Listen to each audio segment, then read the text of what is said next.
Sabi po ng BCDA, hindi, alis na kayo dyan. Wala kayong karapatan. Eh marami doon mga retirees.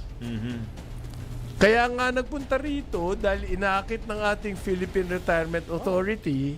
Iyak yung Koreano kung isang linggo. Oo. Umiiyak.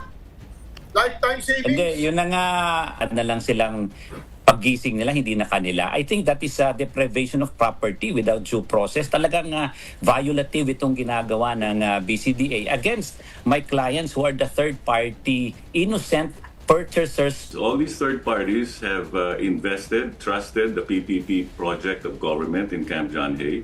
They came in when government enticed them to come in. Now that they're in, they're being their homes are just being taken away, land grab, without due process, and that's something that's really unacceptable to a lot of the homeowners and investors.